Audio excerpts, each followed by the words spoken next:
Steelers are a legit threat. In the AFC, Eric Allen is back. The question for you. Yeah, I do. I think defensively they've gotten on the right track. Harrison has been a great I know. I mean, a whole new person. Oh, he was just beasting the other Yes. day. And just that pressure up front really helps the secondary, of course, and you have to have that great balance.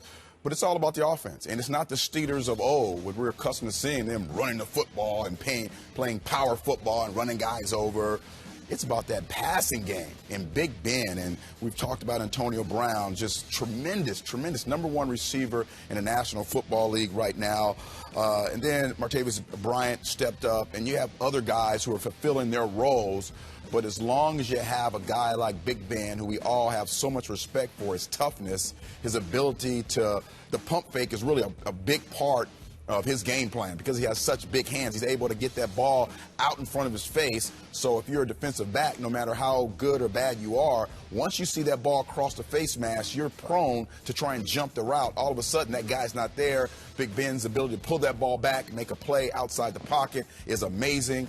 This team is really legit. At the beginning of the year, I thought they were really going to struggle at this point. But at the halfway point, most of the time, you are who you are. Okay, and if you're a pretty good football team able to win games in the end, it becomes about matchups. Wow. And I'm not sure if anyone they face on their football team the rest of the way has enough corners on their schedule to match up with all these great guys. And then Le'Veon Bell is also a tremendous threat. He can catch the ball at the backfield and go to crazy moves.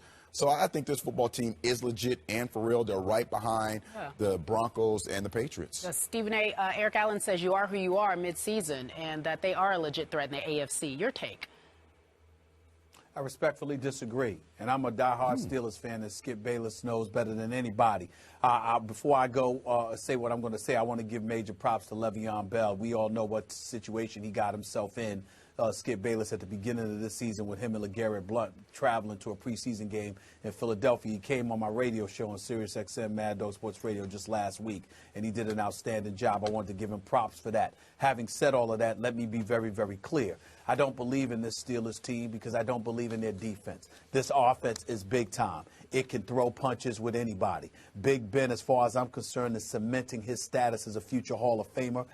He's going to do it again next week because I believe they have the Jets on their schedule, which might as well be a bye week at this stage and point. But when you look at him, when you look at Antonio Brown, when you look at this kid Wheaton, who's developed into a legitimate bona fide #2 receiver, Martavis Bryant, I'm very, very impressed with him. The combination of LeGarrette Blount with Le'Veon Bell, giving you some semblance of a running game, an offensive line that's relatively experienced, that's been playing with each other the last several years, and are doing, are capable of doing a relatively good job of protecting Big Ben Roethlisberger. I definitely think they could put up some points. But Skip Bayless, Eric Allen, do you know the primary reason why I don't consider the Steelers a threat when I talk about their defense? Because right around this time last year, they had started out 0-4.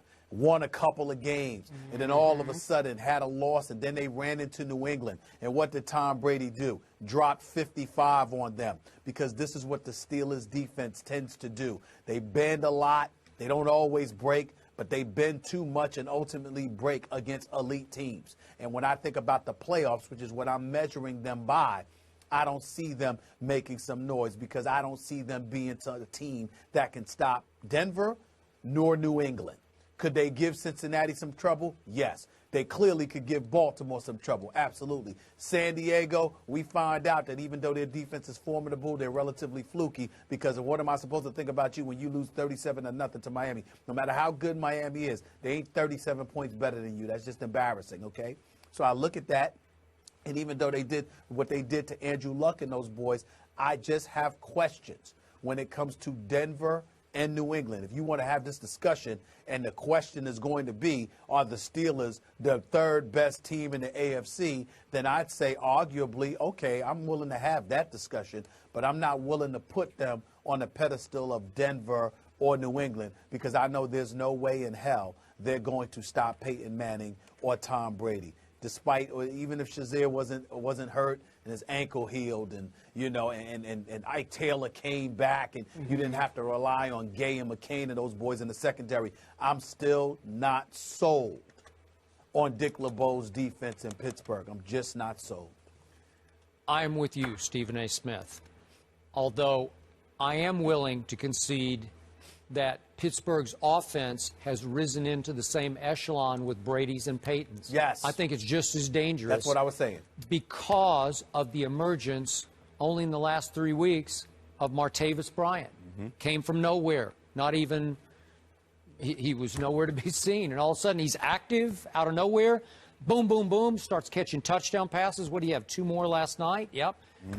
And all of a sudden, that made everybody better because I remind you, they went to Baltimore, what was it, week 2, and they scored a total of 6 points. Yeah. And Antonio, and I love Antonio. I've been pushing him for maybe the best wideout in football, but he caught 7 balls that night for 90 yards at Baltimore, and they managed 6 points and lost 26-6. Then they go to Cleveland, and you'd think, oh, you could have your way. Nope. He got 7 for 118 in that game, and they managed 10 points and lost 31-10. He needs help. He needs others to free him up because I do think you can contain him with double teams, but all of a sudden, if it's Martavis and then it's Wheaton and then it's Heath Miller and then it's Matt Spaeth, you know, like what? Where did these people come from? Yeah. And when all of them are catching touchdown passes, and 1, 2, 3, 4, 5 different people caught touchdown passes last night, 6 total, man, that's hard to defend. And I didn't even mention Le'Veon, who's hard to defend catching the football as well as running the football. Very impressive. But again, when you look at the schedule, and the question was, do we think they're legitimate contenders? Yeah. And the question is yes. And if you heard what I said, I put them right behind Denver and the Patriots. But if you look at the rest of the schedule, I don't see any elite quarterbacks on the rest of the schedule. I don't see teams that Dick LeBeau can't scheme against and make things happen defensively. I don't see a team. I mean, could you make a case they could wind up with home field advantage in the playoffs then? Are they on that kind of roll? No, they're not on that kind of roll. I mean, are we looking at 13-3? I believe they're going to win their division. I don't think that Cincinnati, Kansas City, or Atlanta, they play New Orleans, but again, they play them away at home. So we know Drew Brees is a different player. Sure. So again, when you start to look at who they're playing, they don't play a quarterback who's going to be as good as Big Ben. So I think that's really the key here. They've got 7. They've got 7 games left. We've got the Jets, the Titans, New Orleans at home, not on the road. Right. At Cincinnati, at Atlanta, Kansas City, and the Bengals at home. As far as I'm concerned, these are 7 games left. The Steelers should win 5. You're talking about an 11-5 record. I see New England winning 12. I see Denver winning at least 12. And the question is, again, when we're talking about the Steelers being a legit contender, well, what's your definition of that? To me, if you're talking about making the playoffs, sure. If you're talking about being one of the top 3 teams in the AFC, sure. If you're talking about whether or not they have a real big-time legitimate shot of beating New England or Denver, I don't believe in this defense. I totally believe in this offense. I do not believe in this defense, particularly this secondary. That is my problem with the Pittsburgh Steelers, and that's why I don't consider them a legitimate threat. They're a playoff caliber team, and I'm proud of Mike Tomlin, but they are not a legitimate threat as long as that defense is allergic to anything resembling the Steel Curtain, especially even last night when they honored Mean Joe Green. Yep. All right. Antonio Brown leads the NFL with receiving yards, 996. Beast. He is a beast. So far this season, you're number 1. Yes. Thank you for joining us. We appreciate it. Always. Coming up next, Ole Miss.